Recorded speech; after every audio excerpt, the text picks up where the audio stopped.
நல்லா இருக்கு. அமேசிங்கான ஸ்டார் காஸ்ட், ரொம்ப ரிலேட்டபிளான ஒரு படம். எப்படி இருந்தாலுமே நமக்குன்னு ஒரு கேங்கு, நமக்குன்னு ஒரு ஃப்ரெண்ட்ஸ் எல்லாருமே இருப்பாங்க இல்லையா? அதை டெஃபினட்டா அவங்க எல்லாருக்குமே வந்து ஞாபகப்படுத்தும்.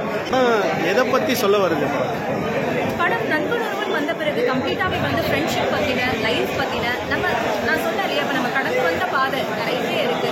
நமக்கு வந்து வேலை இல்லாத ஒரு ஃபேஸ் இருக்கும், நமக்கு வீட்டில் என்ன பண்றதுன்னு தெரியாத ஒரு ஃபேஸ் இருக்கும். ஏதாவது ஃப்ரெண்ட்ஸ் எல்லாம் சேர்ந்து அட்லீஸ்ட் டீ கடையாவது ஆரம்பிக்கலாமான்னு ஏதாவது பேசியிருப்போம் நம்ம. அந்த மாதிரி நிறைய ரிலேட்டபிளான ஒரு கண்டென்ட். யாரோட பர்ஃபார்மன்ஸ்? நிறைய புதுமுகங்கள் பண்ணியிருக்காங்க. எல்லாரோட பர்ஃபார்மன்ஸ் எப்படி இருந்தது? யாரோட பர்ஃபார்மன்ஸ் பெஸ்டா இருந்தது?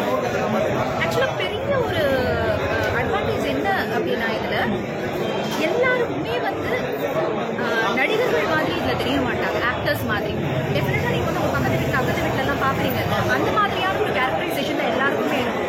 ஈஸியா அவங்களால ரிலேட் பண்ணிக்க முடியும். அப்படி ஒரு மேட்டர் வரனால எல்லாருமே பெஸ்டா பண்ணியிருக்காங்க. இவன் சின்ன சின்ன கேரக்டர்ஸ் இதுல வரது கூட தி பெஸ்டா வந்து பண்ணியிருக்காங்க.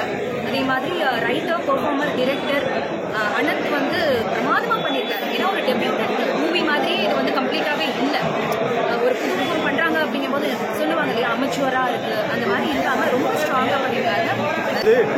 2K கிட்ஸ் பத்தின ஃப்ரெண்ட்ஷிப்பா இல்ல 90s 80s அந்த காலத்து ஃப்ரெண்ட்ஷிப்பா? ஃப்ரெண்ட்ஷிப்ல என்னங்க 2K கிட்ஸ் 90 கிட்ஸ் எல்லாருக்கும் இமோஷன் வந்து ஒண்ணு தானே. ஸோ 2K ஆகட்டும் 90s ஆகட்டும் ஈஸியா அந்த இமோஷன் வந்து கனெக்ட் ஆயிடும் எல்லாருக்குமே. ஃபேமிலியா வந்து படம் பார்க்கறதுக்கு எப்படி இருக்கும்? எல்லா ஏஜ் குரூப்புமே கனெக்ட் ஆகும். இப்போ ஃபார் எக்ஸாம்பிள் வந்து நமக்கு ஒரு ஸ்டேஜ் ஆஃப் லைஃப் இருக்கும்ல, வீட்டில் என்னதான் பண்ண போறோன்னு அம்மா கேட்பாங்கல்ல.